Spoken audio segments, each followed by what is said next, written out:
or he is later. So we'll see him later on. Brendan Foster will be here in the studio with us. Time now, 6:41. Now, showing off has always got teenagers into trouble, but usually not enough to get them investigated by the National Crime Agency. With the average alleged cybercriminal now just 17 years old, the agency says the desire to impress their peers rather than making money is turning tech-savvy youngsters into hackers. Well, joining us now from our London newsroom is Paul Hall from the National Crime Agency, and here in the studio is Mustafa Al-Bassam, former hacker. Morning to you both. Paul Hall, if I could just come to you first of all, tell us how the profile of criminals, of particularly criminals who are involved in hacking, has changed.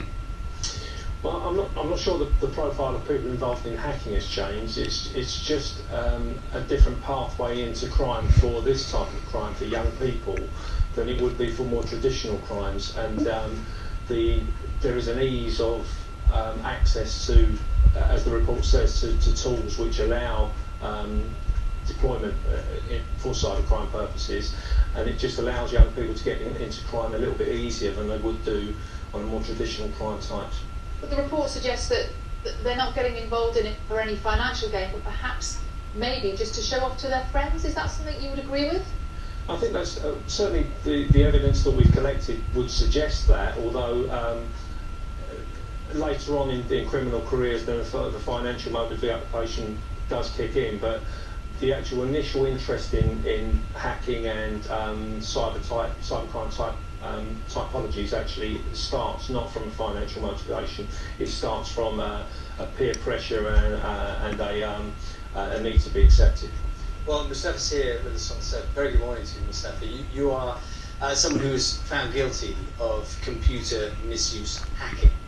This is a few years ago. What age were you when you were doing this? Well, I was 16 when I was arrested, but I was about 13, 14 when I first got involved. What were you doing? What was the thing that you were doing that was breaking the law? Well, I was hacking into various governmental and large organizations. And for me, it wasn't financial, as the report suggests. For me, it was because I was interested in technology, and also there was some political motivations behind it. Did you know that you were breaking the law while you were doing it? I didn't know that I was breaking the law, but I didn't expect fully I would get caught, or I didn't fully realize the ramifications. And the ramifications were that you were sentenced, but it was a suspended sentence. And I mean, the obvious question is, have you stopped doing that? And I'm assuming you have, because we were calling you a reform package. You just don't do that anymore, but you try and encourage others to be more careful. Sure, I've stopped doing illegal hacking, but I'm still generally in the cybersecurity field, doing cybersecurity research. When you hear this report talking about trying to impress young people, trying to impress their peers, was that what you would? Was that partly what you were doing? You say it wasn't mainly from financial motive. Why were you doing it? Well, I mean, I think in information security, there's always this kind of motivation of impressing your peers, whether it be on the illegal side or on the professional side. For example, in the professional cybersecurity industry, you get a bit of street cred for exposing vulnerabilities in high-profile products. Paul Hall, if I could come back to you, I don't know if you're just able to hear what Mustafa was saying there. It's a very different type of attitude, isn't it? The approach to hacking, perhaps hackers like Mustafa, they're not necessarily looking to do something that is terribly bad. What they're doing is they're trying to kind of push the boundaries, if you like. How do you even begin to try and stop them?